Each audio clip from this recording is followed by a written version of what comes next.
جنتی دروازہ۔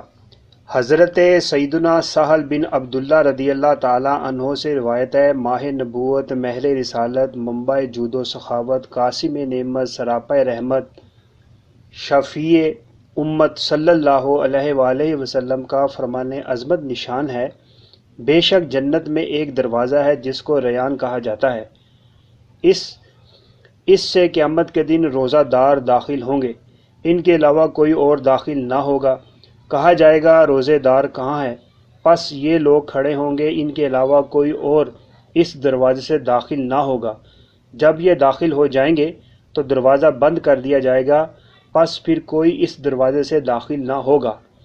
تو اے میرے پیارے بھائیوں اور میری بہنوں، روزہ داروں کا بھی خوب مقدر ہے، بروز قیامت ان کا خصوصی اعزاز ہوگا، جانا جنت ہی میں ہے۔ دیگر خوش قسمت جوگ در جوگ داخل جنت ہو رہے ہوں گے، مگر روزہ دار خصوصی طور پر باب الریان سے داخل جنت ہوں گے۔ سبحان اللہ، سبحان اللہ، سبحان اللہ۔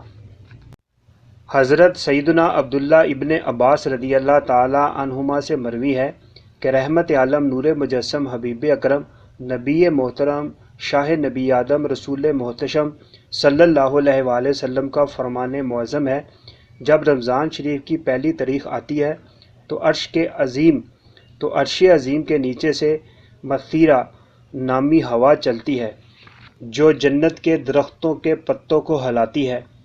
اس ہوا کے چلنے سے ایسی دلکش آواز بلند ہوتی ہے کہ اس سے بہتر آواز آج تک کسی نے نہیں سنی۔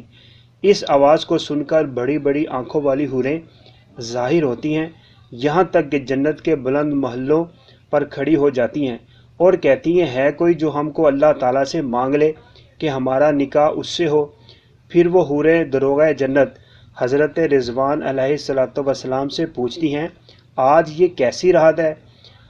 آج یہ کیسی رات ہے؟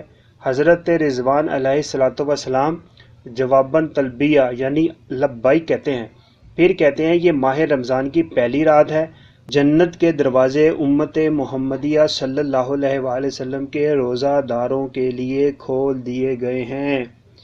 پھر سنیے، جنت کے دروازے امت محمدیہ صلی اللہ علیہ وآلہ وسلم کے روزے داروں کے لیے کھول دیے گئے ہیں۔